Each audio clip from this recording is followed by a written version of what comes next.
Amado Deus, Senhor dos altos céus, santificado seja o teu nome, Senhor. Estamos aqui reunidos mais uma vez para a tua honra e para a tua glória, porque te amamos, Senhor, porque queremos te conhecer e queremos te servir em espírito e em verdade, Pai. Mas somente por nós somos bons.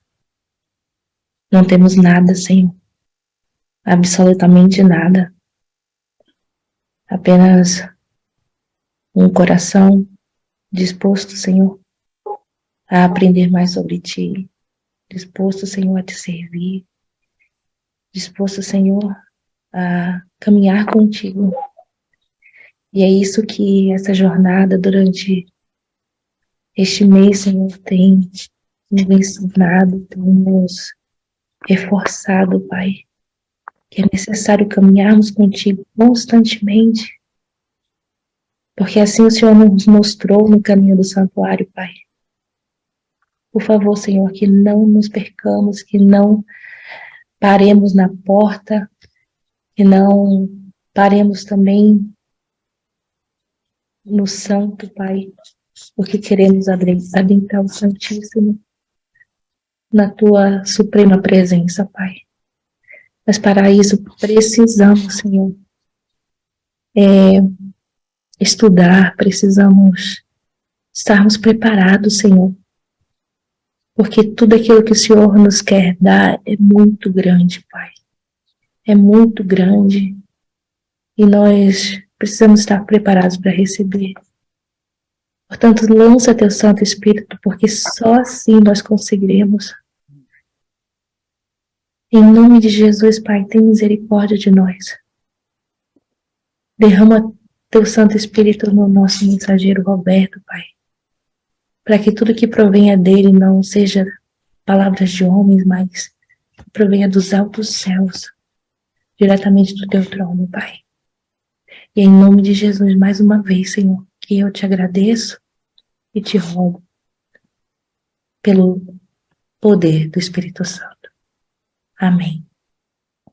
Vamos lá, oremos para que a minha voz aguente. Vamos.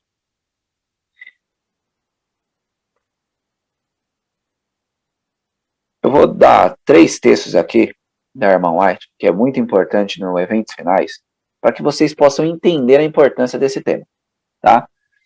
Muito em breve, faremos algo que aconteceu lá na chuva temporã. Esqueceu de um P ali, mas isso é chuva temporã. Sob a influência do Espírito, palavras de penitência e confissão misturavam-se com cânticos de louvor por pecados perdoados. Milhares se converteram num dia. Um dia, milhares se converteram. Isso é um AM. Quando é AM, é passado. Mas sabiam que o Senhor Jesus dará aos discípulos uma língua e sabedoria. Milhares se converterão futuro pela influência do seu testemunho. O que isso quer dizer? Nem vamos falar, só de nós andarmos, vamos testemunhar as pessoas. Esse é o objetivo de Jesus para nós. Que nós possamos ser influências, mesmo sem falar. E o ponto-chave de hoje: milhares se converterão à verdade num dia, os quais na hora undécima verão e reconhecerão a verdade e as atuações do Espírito de Deus. Essas conversões à verdade operar-se-ão com uma rapidez surpreendente para a igreja, e unicamente o nome de Deus será glorificado. E eu pergunto para vocês, aos que serão convertidos, que mensagem precisamos passar a essas pessoas? Vocês acham que vão dar tempo de nós darmos 28 estudos para as pessoas no fim do tempo? Lembrando que esses 28 estudos é leitinho, nem é alimento sólido, ok? Isso é um início de uma caminhada para uma pessoa. E aí eu comecei a raciocinar. E comecei a ver que para esses últimos dias, para essas pessoas, nós vamos ter que falar sobre mensagens angélicas.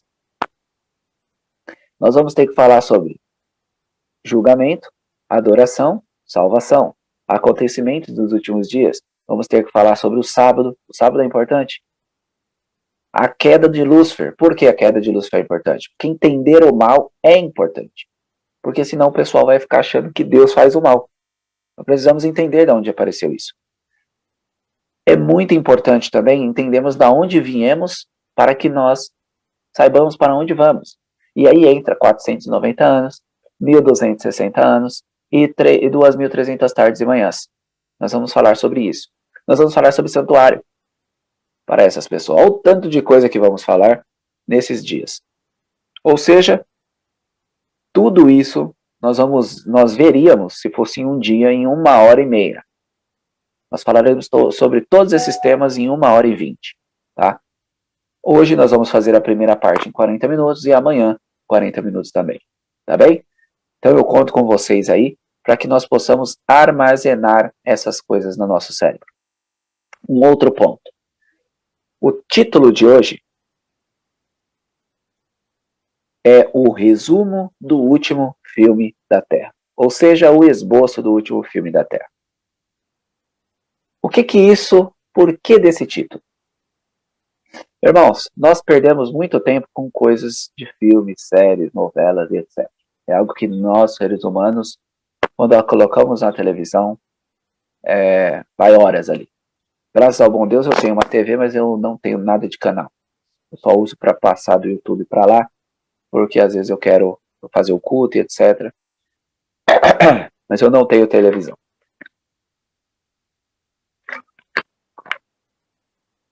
E tem uma coisa que é até cientificamente comprovada, de que nosso cérebro armazena entre 18% e 23% de leitura e quase o triplo quando é uma imagem. Por isso que não nos é aconselhado nós irmos em cinemas, tá? Porque lá são 24 imagens por segundo e o seu cérebro capta todas. Então nós precisamos tomar cuidado com as nossas vias da alma, tá? Só que nós vamos ver hoje um filme. Só que esse filme não é mentira. Esse filme não é ficção. Esse filme aconteceu, acontece e vai acontecer. É isso que nós vamos ver hoje. E por isso que eu coloquei o esboço do último filme da Terra. Vocês vão perceber todos os detalhes aqui agora. E é muito importante vamos mostrar algumas imagens na tela. E a ideia é que vocês captem essa imagem e, ouvindo o que eu vou falar, vocês consigam memorizar essa imagem na cabeça. Quando vocês virem uma imagem parecida, já vai lembrar do que o Roberto falou. Inclusive, a Shekinah Artesanatos tem uns cards que nós fizemos no início, o Jabes agora já melhorou. Nós já temos Gênesis, Êxodo e a Bíblia toda. O que acontece nesses cards? Tem uma imagem e um número. Capítulo 10 de Gênesis. Aí você vai ver uma imagem de Noé com uma calça jeans. Calça jeans vem por genealogia. Tá? Então era a genealogia de Noé. E aí capítulo 9, vai ter um arco-íris. Aí você vai ver a imagem e vai falar, olha, capítulo 9 fala sobre a aliança de Deus com o homem, o arco-íris. E ele conseguiu fazer isso e eu mesmo já memorizei quase que todo o Gênesis, ainda estou esperando ele me mandar o Êxodo para memorizar também, mas o ponto é, pela imagem você vai saber do que o capítulo fala, da parte principal do capítulo. Por exemplo, o capítulo 34 de Gênesis é uma moça com a mão na boca. E aí você vai ver que é quando Diná foi violada. Então, a imagem é muito interessante. E é por isso que o inimigo usa tanto ela em nossas vidas. Vamos usar hoje para algo bom, tá bom? Vamos lá para o que importa então, algo muito importante. Nós vamos fazer um mix com a Bíblia. E nós vamos iniciar onde tudo começou. Que foi com esse camarada aí. Lúcifer. Tá bem? Vamos iniciar com Lúcifer. Lúcifer, irmão. Até Lúcifer aparecer, o céu era algo harmônico e com ordem. Era tudo perfeito. Nada de problema, maravilhoso. E Lúcifer aparece. E aí acontece algo interessante. Lá em Ezequiel 28, 14 e 15. Ezequiel 28, 14 e 15. Tu eras querubim da guarda ungido e te estabeleci. Permanecias no monte santo de Deus. No brilho das pedras andavas. Perfeito era nos teus caminhos, desde o dia em que foste criado, até que se achou iniquidade em ti. Aqui nós precisamos ver algumas informações importantes. Primeiro ponto. Lúcifer, aqui no início, está dizendo que ele era um querubim da guarda ungido. Nós vamos precisar entender o que é isso. Tá bom? Infelizmente, eu não peguei uma coisa que era muito bom para você, mas eu vou mostrar aqui na tela. E para entender isso, nós precisamos voltar ao nosso santuário. O santuário que Deus deixou aqui na terra. Vamos lá dar uma olhada lá? Hebreus 8:5 diz que o santuário na terra é uma cópia de um santuário celestial. Certo? Vê, faça todas as coisas de acordo com o modelo que te mostrei no monte. Ou seja, vocês sabiam que tem querubim da guarda no santuário terrestre? E agora nós vamos identificar quem é Lúcifer, porque nós temos uma cópia do céu. E isso está em Êxodo 25, 17, 18 e 20. Êxodo 25, 17, 18 e nós vamos ver o 20. Também farás um propiciatório de ouro puro. O seu comprimento será de 2 côvados e meio e a largura de 1 côvado e meio. Farás também 2 querubins de ouro batidos, farás nas 2 extremidades do propiciatório. Os querubins estenderão as suas asas por cima, cobrindo com as suas asas o propiciatório. As faces deles, uma de frente à outra, as faces dos querubins, estarão voltadas para o propiciatório. Aqui está dizendo cobrindo com as suas asas. Vamos entender isso mais a fundo. Vocês estão vendo a Arca da Aliança, tá? A Arca da Aliança, como nós vimos, é o escabelo dos pés de Deus. É onde Deus apoia os seus pés, a tábua da lei estava aí. Quando diz, irmãos, que Lúcifer era um querubim da guarda ungido, ok? Quem é querubim da guarda, guarda algo. E é justamente isso que eu quero mostrar para vocês. Lúcifer era um dos querubins da Arca da Aliança. Tá bem? Isso tudo que eu estou falando para vocês é os 5 capítulos iniciais de Verdade sobre os Anjos. Tá bom? A origem do mal. Só um minutinho.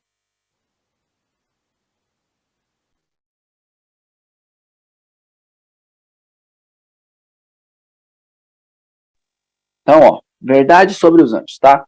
Então, Lúcifer era um desses querubins. O outro, pasmem no que eu vou dizer aqui. Pasmem. E aí entra no que o Márcio perguntou esses dias. Que anjo do Senhor no Velho Testamento é referência a Jesus. E é. Porque Jesus era o outro anjo. Ok? Agora, Roberto, que absurdo. Você está falando que Jesus era anjo? Jesus é Deus. Tá? Mas ele se fez anjo. Ok? Assim como ele se fez homem. Então, Jesus é anjo. Jesus é Deus. Jesus é homem. Ok? E isso está lá no nosso querido Verdade sobre os Anjos. Tá bem? História da Redenção também mostra que tem uma similaridade com a posição de Jesus e de Lúcifer no céu. Tanto que na História da Redenção, se eu não me engano, no capítulo 18, diz que Lúcifer queria ser comunicado como seria feito a humanidade. Tá? Porque se Jesus está indo, por que eu não, se nós somos do mesmo cargo? Compreenderam? Então, o que acontece em verdade sobre os anjos que eu vou explicar aqui para vocês? Estava tudo tranquilo, Jesus e Lúcifer fazendo o seu papel de guardadores da lei, tá? E aí aconteceu o processo, porque os anjos não sabiam que Jesus era Deus. Aí Deus, audivelmente, no seu trono, fala a todo mundo. Jesus, no caso, Miguel, tá? É Deus. Estou falando nos termos aqui de Jesus, porque a pessoa é a mesma, ok? Independente, mas ali no caso, obviamente, Jesus é no Novo Testamento. Tá bem? Conversei sobre isso com o Paulo ontem. Jesus é no Novo Testamento, tá bem? Até o Novo Testamento não era o nome de Jesus. Inclusive, o nome de Jesus nem sabemos de fato o ponto aqui, exatamente. Nós temos o que a revelação nos deu, mas o nome de Jesus eu acredito que seja um nome diferente de tudo, tá bem? Mas vamos ao ponto aqui. Até porque Jesus vai colocar o nome dele em nós, lá no Apocalipse. Não saberemos qual o nome não está nos revelado isso. O ponto é que Jesus, então, está ali, e aí é dito a todo mundo que Jesus é Deus. Todo mundo se curva, só que Lúcifer se curva contrariado. Tá? Opa, tem alguma coisa errada aí. Ele é igual eu, e agora ele é Deus, e eu não, e aí Lúcifer ficou contrariado. Daí se iniciou-se o processo da queda de Lúcifer. Daí veio o pecado de Lúcifer, porque ele desejou, ele cobiçou, ele mentiu, ele detonou com a lei. Ele quebrou os mandamentos de uma série de mandamentos diretos, ok? E Lúcifer fazendo com a quebra da lei, uma lei que ele deveria guardar, ele quebra a lei, e pecado é o quê? Pecado é a transgressão da lei. E aí, voltando em Ezequiel 28:15, diz aí que perfeito eras nos teus caminhos, desde o dia em que foste criado até que se achou o quê?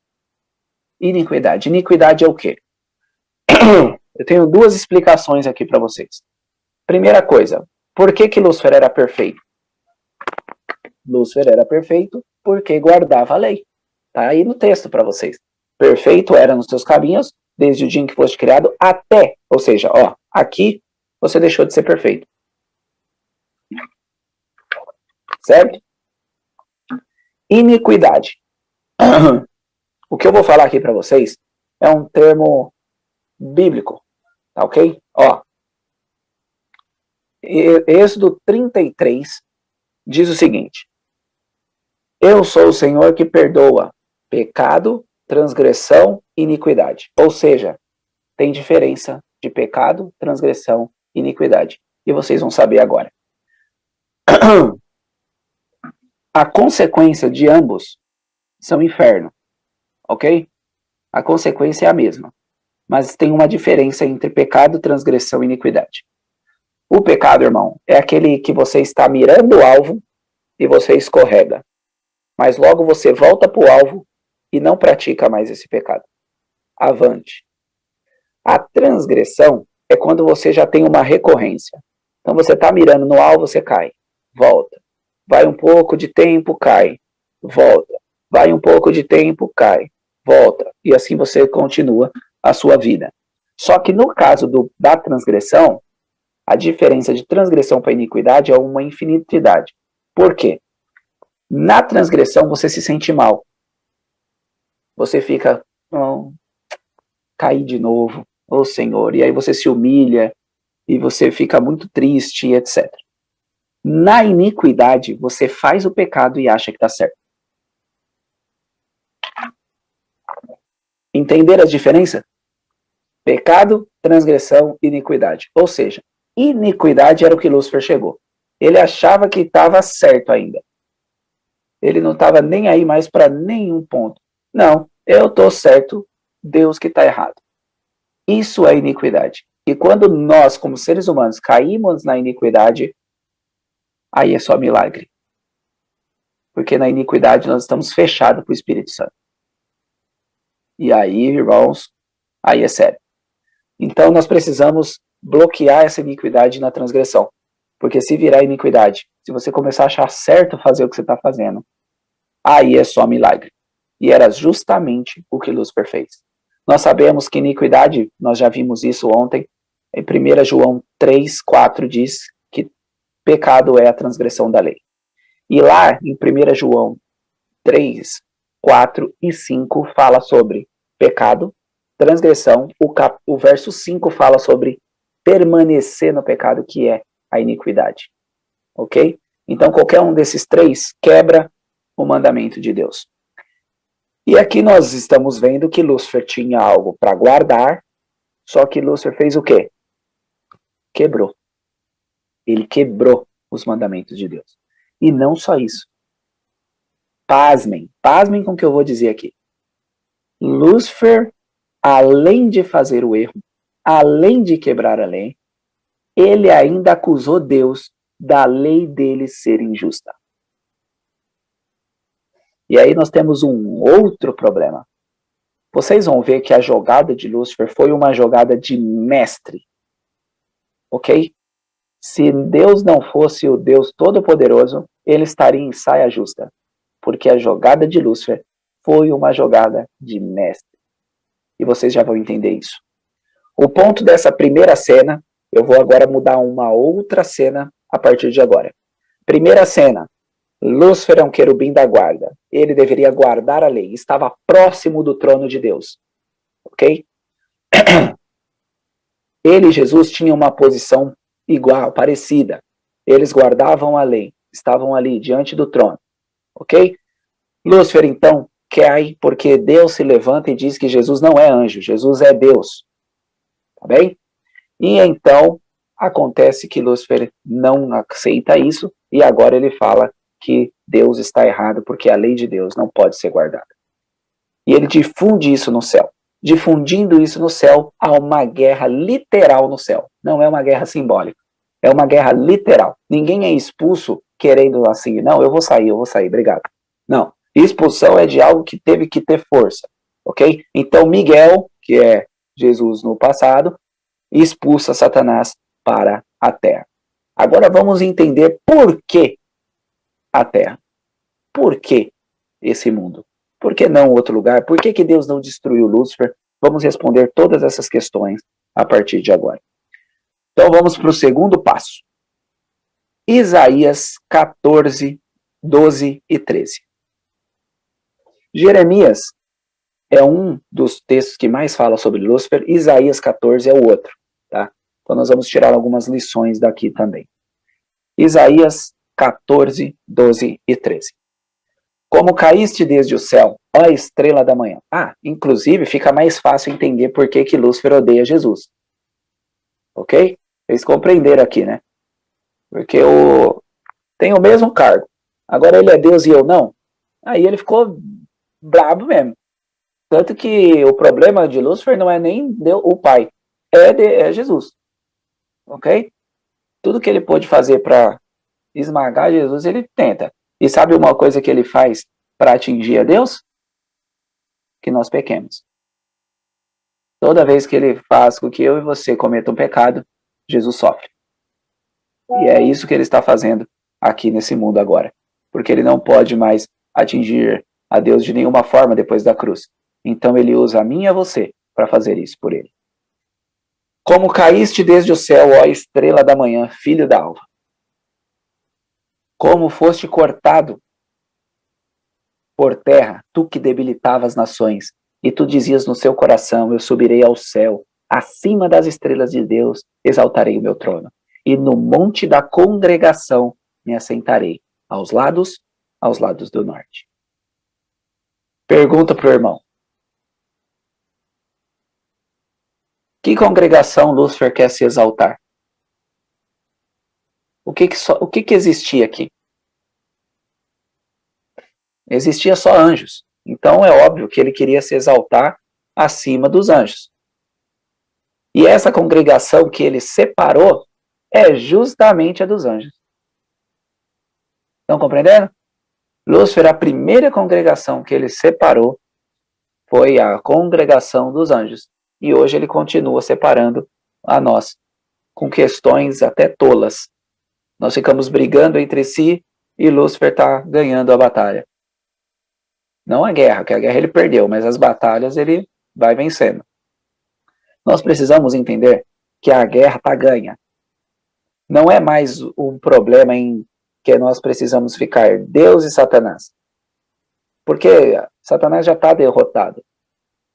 O ponto, irmãos, como eu falei ontem, à tarde com o irmão Paulo, é qual é o processo. Quantas pessoas vão morrer perdidas nesse processo? Porque Satanás é aquele aluno que repetiu de ano, que vai para a escola só para atrapalhar. Ele já repetiu. Ele não tem mais o que fazer. Então eu vou atrapalhar. Quanto menos pessoas tiver nas minhas costas, melhor. Por quê? Ele vai pagar pelos pecados dos justos. Os ímpios vão pagar pelo próprio pecado. Mas ele vai pagar pelo do justo. Então quanto menos justo tiver, menos ele queima. A ideia de Lúcifer é essa. Ok? Então nós precisamos tomar muito cuidado contra isso. Porque Lúcifer quer atingir Jesus. E infelizmente estamos sendo usados para isso. Subirei sobre as alturas das nuvens e serei semelhante ao Altíssimo.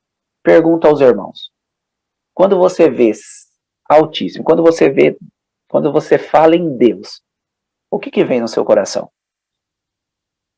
Eu coloquei algumas coisas. Amor, eu coloquei bondade, justiça, santidade, misericórdia e várias outras. Deus é um Deus maravilhoso. Alguma dessas qualidades Lúcifer tem? Nada, zero. E ele quer ser semelhante ao Altíssimo. Olha que astúcia de Lúcifer. E agora eu pergunto para vocês. Vocês já pararam para raciocinar como Lúcifer enganou anjos? Porque, irmãos, não tinha pecado. Anjo não sabia dessa malícia, não tinha essas coisas. Como que Lúcifer conseguiu essa proeza de enganar os anjos? E aí eu fui me perguntando e eu vou contar uma tira para vocês agora que vai ficar claro para vocês como ele fez. Vamos supor, tá eu, a Elô e a Lídia, tá? A Elô e a Lídia, vamos supor que elas têm a mesma idade e elas nunca se separaram. Desde a sua infância até o dia que vocês viu ela, 30 anos, elas vão no mercado junta, na casa junta, dormem junta, vai para a igreja junta, tudo elas fazem junto. E um certo dia eu estou andando na rua e vejo a Dona Elô sozinha. E isso é inédito, nunca aconteceu. Quando aconteceu, eu vou lá e pergunto. E a Dona Elô fala um monte de coisas da Lídia. A Lídia é isso, a Lídia é aquilo, a Lídia é aquilo, a outra, a Lídia é aquilo outro. Qual é a chance do Roberto não acreditar? E foi exatamente isso que aconteceu. Lúcifer estava próximo ao trono de Deus. Quando Lúcifer, então, vem com essas questões com os anjos, e aí o nome prático disso é a tal da fofoca, Lúcifer, então, pega a fofoca e dissemina essa fofoca no céu, e os anjos falam, se ele está lá, está falando, deve ser verdade. E ele coloca uma dúvida na cabeça dos anjos. E foi muito mais de uma terça parte enganada.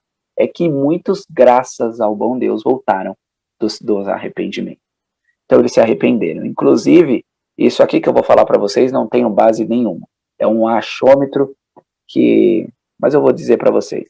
Acredito que esses anjos que voltaram, inclusive são os anjos que nos ajudam aqui na Terra. Porque eles sabem o sentimento que nós temos de cair e levantar. E muitos anjos voltaram a Deus. Amém por isso. Mas infelizmente uma terça parte não quis saber mais. E foi junto com Lúcifer expulso dos céus. Porque o argumento de Lúcifer ficou muito... Deus deu um tempo para Lúcifer. Aquela palavra iniquidade denota que Deus deu um tempo para Lúcifer. Certo? Porque senão teria pecado ali. Ou transgressão. Se caiu na iniquidade é porque houve um tempo para ele chegar na iniquidade. E aí Lúcifer ficou naquilo. E ele questionou Deus. E falou que a sua lei não precisava de lei para anjo. Porque eles por si próprios podiam ser perfeitos. Que a lei de Deus era impossível de ser guardada. Que ela só restringia os anjos. que não precisava dessa lei. E esse foi o argumento de Lúcifer contra Deus. O ponto é, por que Deus então não destruiu Lúcifer? E no Espírito de Profecia nós temos 2 pontos. Primeiro ponto, porque senão Lúcifer estava certo. Senão as acusações de Lúcifer estariam corretas e os anjos temeriam a Deus no temor de medo e não no temor de reverência e respeito. Segundo ponto, para que eu e você pudéssemos aprender que o mal e o bem são coisas distintas. Hoje nós precisamos muito entender isso. Porque nós vemos o mal na prática, mas às vezes a gente coloca como se tudo fosse a mesma coisa. Porque nós não estamos vivendo o que Deus quer que nós vivamos. Estamos corroborando com Satanás. Quando nós falamos em lei, mas nós não vivemos essa lei, nós estamos dizendo para Lúcifer que ele está certo, porque é impossível guardar essa lei. E aí tudo que nós falamos ontem, jogado por terra. Então, se nós não acreditarmos na perfeição cristã, se nós não acreditarmos que podemos permanecer no Santíssimo pela fé em Cristo, pela justiça de Cristo, estamos falando que Lúcifer está certo e que Deus está errado. Porque a acusação de Lúcifer é essa, que a lei de Deus não pode ser guardada, que não é precisa de lei, porque a lei só restringe o ser humano. E foi justamente isso que aconteceu. E depois dessa guerra, eles primeiro fizeram um concílio para expor os pontos, não deu certo esses pontos, foi expulso do céu. Pergunta agora para os irmãos do porquê que Lúcifer foi muito bom,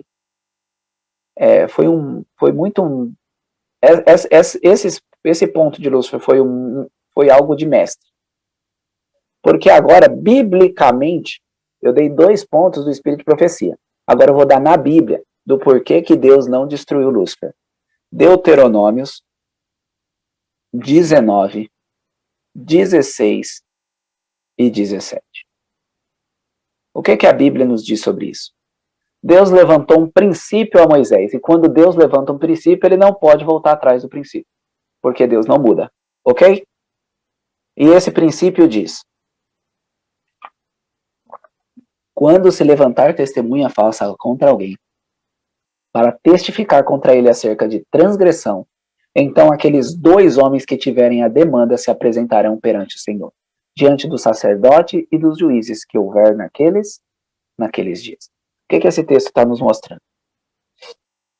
Se tiver 2 pessoas, o Roberto e mais alguém, e o Roberto viu essa pessoa cometendo algo de transgressão, o Roberto tinha que pegar essas 2 pessoas e levar a um juiz, pegar essa pessoa e levar a um juiz, para que eles resolvessem a demanda. Agora eu digo para os irmãos, quantos lados tem no céu? Lúcifer caiu. Quantos lados tem no céu? 2 lados. Deus e os seus anjos, Lúcifer e seus anjos. Cadê o terceiro elemento para julgar isso? Porque se Deus julga a si próprio, Lúcifer ia ficar, opa, que justiça é essa? Você eu acabei de colocar no banco dos réus, porque por isso que eu falei que a jogada de Lúcifer foi de mestre. Porque ele colocou Deus nos bancos dos réus. Ele acusou Deus e falou, você que se explique. Que é o que acontece muito hoje em dia. Hoje muitas pessoas falam da outra e a outra que tem que explicar que não é. Ou que não fez, ou etc. Então foi isso que Lúcifer fez. Como Lúcifer sabia que não tinha alguém para julgar, foi uma jogada de mestre. Agora eu coloquei Deus contra a parede. Porque agora ele não tem como sair daí. Porque só sou eu. São meus anjos e eu. Deus e eles, não tem ninguém para julgar. Porque Deus justo não vai poder se julgar. Olha a artimanha de Satanás, irmão. Vocês pensando que era só uma quebra de lei. Ele foi muito além disso. Só que Deus é o Deus Todo-Poderoso, é o Deus que pensa à frente. E agora nós vamos ver a saída. O plano A de Deus. Porque depois nós vamos ver que, infelizmente, o plano A não deu certo.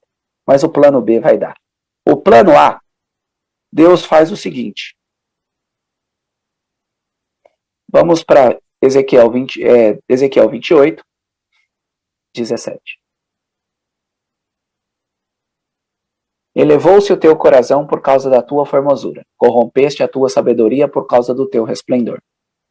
Por terra te lancei, diante dos reis te pus, para que olhem para ti. Olha que importante aqui, irmãos, Ezequiel 28, 17. Lúcifer, então, é expulso do céu, e aqui o texto está dizendo que Deus lançou ele para a terra, para colocar diante dos reis, para que os reis olhem para ti. O que o Deus está pedindo aqui? Quem que é esses reis? O que é que esses reis têm que fazer? Vamos avançar. Apocalipse 1, 5 e 6 diz quem é os reis da terra. Da parte de Jesus Cristo, que é fiel testemunho, primogênito entre os mortos e o príncipe dos reis da terra. Aquele que nos amou e seu sangue nos lavou dos nossos pecados. E nos fez o quê? Nos fez reis e sacerdotes para Deus e seu Pai. É isso mesmo que você está imaginando. Eu e você somos os reis que devemos julgar as atitudes que aconteceram no céu. Nós devemos, como reis, ver o mal. E nós estamos vendo. De fato, esse mundo é horrível. Coisas absurdas acontecem. Nós estamos vendo. Só que nós estamos agindo como uma testemunha de Deus ou de Lúcifer. Porque uma coisa é nós vermos o mal. Outra coisa é nós falarmos que o mal é de fato ruim, vivendo o bem. E aí, não acaba por aqui. 1 Coríntios 6 mostra que nós de fato vamos julgar anjos. Não sabeis vós que os santos hão de julgar o mundo?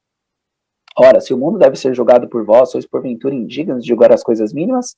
Não sabeis vós que havemos de julgar os anjos? Quanto mais as coisas pertencentes a esta vida? Estão vendo? Julgaremos anjos. E eu vou mostrar aqui para vocês, irmãos, 4 critérios para um júri. Nós vamos fazer aqui um ponto nesses 4 critérios para que vocês possam entender o que de fato Lúcifer fez nesse ponto, tá bem? Vamos lá para os 4 critérios. Inclusive, depois vocês anotem e leiam aí. Romanos 3,4 diz que Deus está sobre júri. Tá bem? Deus está sobre júri. E nós necessitamos, ok? Nós necessitamos dizer que Deus é verdadeiro e que o homem é mentiroso. Que Satanás é o mentiroso. Ok? Então nós vamos ver aqui que é muito importante. 1 Coríntios 6, 2 e 3, tá, irmã? 1 Coríntios 6, 2 e 3 diz que julgaremos anjos, que julgaremos as coisas lá do céu. Os critérios, tá? Espero que vocês estejam entendendo até aqui. Vimos aonde o mal iniciou, o porquê que iniciou, como Lúcifer enganou anjos. Ele foi expulso do céu para a terra. Colocou diante dos reis para que nós, seres humanos, julgássemos essa questão, porque Deus não pode se julgar, já que ele é um Deus justo. Ok? Então ele colocou isso em nossas mãos. Por mais que pareça uma missão kamikaze, olhando para o Roberto eu falo, Deus, olha, tu tá de parabéns. Colocar isso nas nossas mãos, vários pecadores, mas se Deus colocou é porque ele sabe que dá certo. Nós precisamos acreditar nisso, confiar nisso. E Deus colocou 4, isso o mundo fala, tá? Os critérios para um júri são 4. Vamos lá. Primeiro, não ter conhecimento do crime em primeira mão. Tinha algum ser humano no céu? Quando aconteceu a rebelião de Lúcifer? Não havia. Então, cumprimos o primeiro requisito. Um júri tem que ser um cidadão que vive dentro da lei. Agora, Adão e Eva guardavam a lei de Deus quando foi criado? Guardavam a lei de Deus. Eles cumprem, então, o segundo ponto. Saber discernir o bem e o mal. Aqui é algo que eles não compriam, correto? Não ser influenciado pela opinião pública. Obviamente, Deus não ia precisar usar esses argumentos para... Não precisava ficar fazendo esse tipo de coisa, até porque Deus é um Deus justo. Então, irmãos, o terceiro ponto é o que é o problema aqui. Só que ele sabia que o plano de Deus de provar Adão e Eva era que eles cumprissem esse terceiro ponto, sem pecar. Agora vamos fazer aqui um ponto para vocês entenderem. Lúcifer trabalhou com Eva da mesma forma que trabalhou com os anjos. Vocês vão perceber aqui, ok? Então vamos fazer agora a Bíblia de uma forma diferente. O Espírito de Profecia fala, e a própria Bíblia diz que, Gênesis 3,6 diz que Jesus, no caso, né, ia todos os dias até o jardim ficar com Adão e Eva. Então, todos os dias, no frescor do dia, Deus ia até lá, na pessoa de Cristo. Tá bem? E aí, o Espírito de Profecia fala que o sábado todo com eles. Tá bem? E se a gente for fazer uma ordem cronológica para o início do mundo, que nós estamos chegando próximos dos 6.000 anos, eles ficaram um bom tempo ali no jardim. Não foi algo rápido, tá? Ficou alguns anos ali. O ponto é, eu tenho 10 anos de casado e quase 20 total, de namoro com casamento, tá? Se eu chego em casa um pouco diferente, minha esposa já sabe. E acredito que vocês, casados aí, tenham a mesma experiência. Qualquer coisinha diferente que aconteceu, você chegou meio emburrado, você chegou meio triste. O que aconteceu? O que foi? O que é isso? O que é aquilo? Já vem com um monte de perguntas. Agora eu pergunto para vocês, um bom tempo junto com Cristo. Todos os dias e o sábado o dia todo. Conhece o bem, sim ou não? Adão e Eva viviam o bem, ok? Então eles sabiam de fato o que era o bem. Agora, olha, o termo aqui é discernir e não conhecer o mal, ok? Logicamente, como eles pecaram, eles conheceram o mal, mas eles não precisavam de conhecer. Eles precisavam apenas distinguir. Isso é diferente disso. E acabou. Agora eu vou fazer o ponto da árvore, Eva vencendo a batalha. Então agora me chega um ser na árvore, conhecimento do bem e do mal. E agora ele diz que aquele ser que passa horas comigo diárias e o sábado todo comigo, não é quem eu penso ser. Ele falou que eu vou morrer, mas você não vai. Ele é mentiroso. Come do fruto. Isso daqui vai te dar um poder. Você vai ser como Deus, você vai ser como ele. E aí Lúcifer começou a entrar na cabeça de Eva. E Eva acabou o quê? Não acreditando na palavra de Deus e acreditando na palavra de Lúcifer. Agora, se Eva pega e diz, não, eu conheço o meu Deus, ele vem aqui direto, eu sei o que ele é mentira sua. E ela se afasta do fruto. Eva já estava sabendo discernir o bem e o mal, sim ou não? Ela conhece o bem, e agora ela está vendo algo que é totalmente inverso do que ela conhece. Ela conseguiria distinguir os 4 pontos do critério para um júri e dizer que Satanás estava errado. E nós sabemos que pelo Espírito de Profecia, se eles teriam uma prova, se Eva vence, Adão e Eva vencem essa prova, acabava tudo. Olha que interessante. Tudo bate. É lógico que eu estou falando aqui para vocês. Uma prova. Se Eva consegue vencer a batalha lá no Éden, tudo estaria resolvido. O problema é que Eva não venceu. E aí vem um segundo ponto. Ela cumpre agora, arrisca o terceiro ponto, mas perde o segundo, que é o cumprimento da lei. Em Gênesis 3, 4, 5 diz, então a serpente disse à mulher, certamente não morrereis, porque Deus sabe que no dia em que dele comerdes se abrirão vossos olhos, e sereis como Deus, sabendo o quê? Sabendo o bem e o mal. Um ponto aqui, que é importante vocês. O Deus daqui é Elohim em hebraico. Elohim em hebraico significa também juiz. Ok? Então a palavra aqui é porque Deus, que também pode ser traduzido como juiz. Ou seja, a artimanha de Lúcifer foi dizer: Eva, você quer ser como Deus? Quer ser uma boa juíza? Come do fruto. Vai ficar tudo bem. Você vai conseguir saber entre o bem e o mal. Vai conseguir dar esse veredito. E foi exatamente o que Eva acabou cometendo. Eva caiu no suborno, que é algo que nem acontece nos nossos dias de hoje. Ninguém suborna ninguém. Eva, então, acabou caindo no suborno, irmãos. E com isso, Deus volta contra a parede. Lúcifer, então, agora diz: eu venci. Não tem como guardar a lei. O homem acabou de quebrar a lei, assim como eu. E com esse eu venci de Lúcifer, ele colocou 2 pontos cruciais para isso. Primeiro, ele acabou com o juiz de Deus, que Deus colocou no homem. Ele mostrou que se Deus perdoa Adão e Eva, ele também tinha que ser perdoado. E se Deus destrói Adão e Eva, ele estava certo. A lei de Deus não pode ser guardada. Vocês estão percebendo a astúcia do engano de Lúcifer? Não é um enganozinho só, irmãos. Não é simplesmente um pecado que Lúcifer cometeu. Ele foi muito mais a fundo. Ele de fato estava conseguindo colocar Deus contra a parede. E ele pensou que tinha ganhado. Só que aí,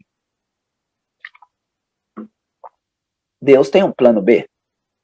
Vamos ver qual que é esse plano? E me farão um santuário, e habitarei no meio deles.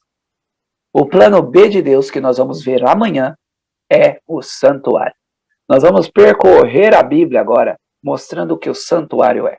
O que o santuário quer nos fazer hoje, irmãos, é nos reabilitar a sermos o juiz que Deus precisa. E os 144 mil serão esse povo. O povo que vai ser o pé que Deus vai usar para esmagar a serpente para sempre. Estão prontos para amanhã? Amanhã vai ser muito importante. Vai ser uma coisa incrível. Tem imagens aqui que eu vou mostrar para os irmãos. Eu acho que eu vou um pouquinho mais além antes de acabar. Eu vou terminar numa imagem que eu chorei quando vi, tá bom? Vamos um pouquinho mais que eu acho que dá tempo. Só um pouquinho. Gênesis 3, 4, tá bom? Me farão um santuário. Ó, eu já falei isso aqui para vocês, tá? O teu caminho a Deus está onde? No santuário. Jesus é o caminho, logo Jesus está onde? Jesus está no santuário. Salmo 77, 13. E olha o que eu coloquei aqui que eu achei muito pertinente. Vocês já conhecem o tal do GPS, correto? O santuário é o GPS de Deus. Olha o que significa GPS de Deus. O grande plano da salvação. Amém? Esse é o GPS de Deus. E esse GPS não falha. Cumprindo o GPS que nós vimos essa semana de oração. Não tem como não bater no céu. Não tem como bater na Canaã celestial.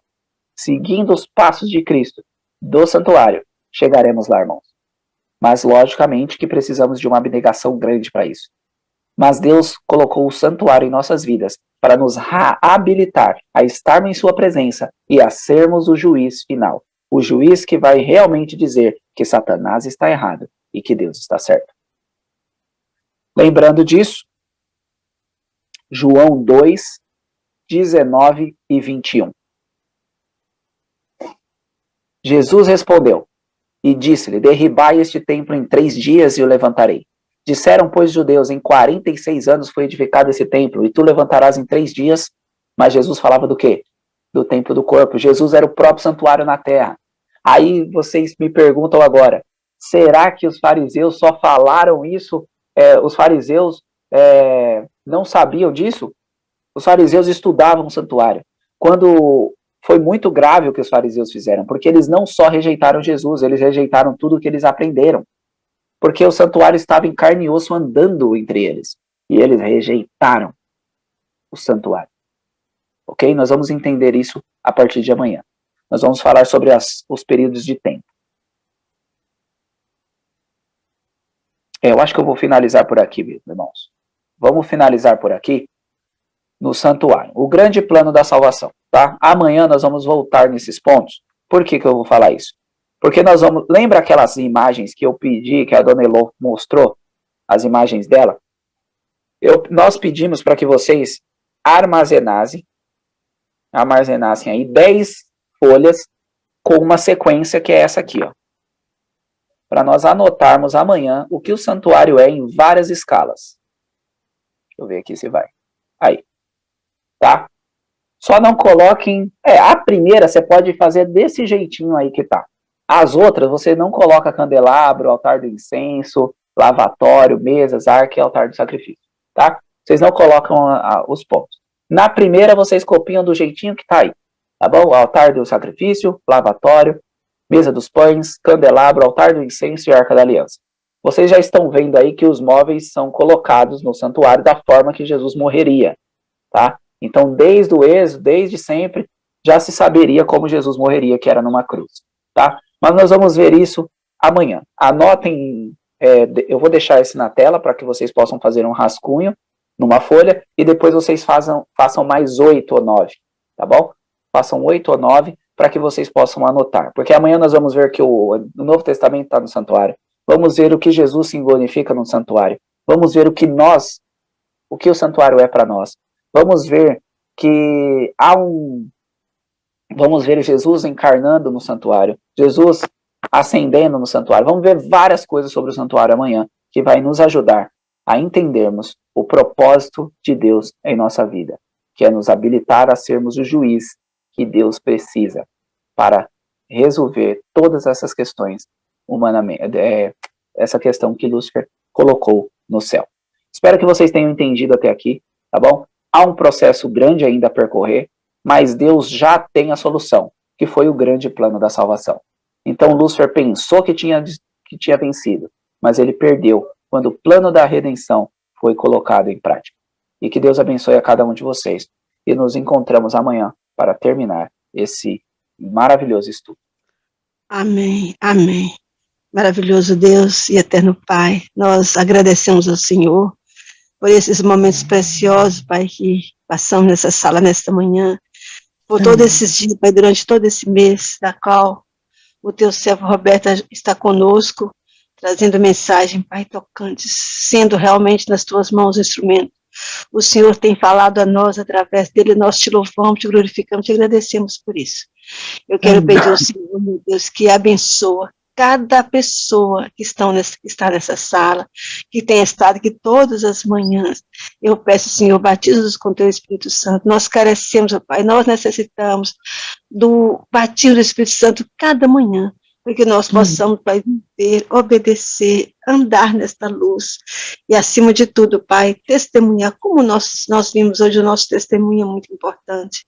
Eu rogo, Senhor, meu Deus, por favor, Jesus, batiza com teu Santo Espírito, revela o teu poder e ajuda cada um de nós a aperfeiçoar o nosso caráter diante do Senhor. Oh, Deus, eu peço também pelo Roberto, ele não está com a voz boa, parece que ele está começando a gripar, mas eu rogo, Senhor, em nome de Jesus, cura, restaura a saúde dele, restaura a voz dele, para que amanhã ele possa estar aqui completamente restaurado e curado, para a honra e glória do teu santo nome. Dai-nos, ó Deus, um dia na tua presença, dai-nos uma semana, Pai, na tua companhia, e por misericórdia eu te imploro, Pai, sonda cada coração, cada mente, cada um dos teus filhos e filhas que estão aqui, o Senhor conhece a necessidade de cada um, cada família aqui representada, ó Deus, nos reveste o teu poder e nos prepara para o teu reino. Nós te imploramos e te agradecemos pela mensagem desta manhã, em nome de Jesus. Amém.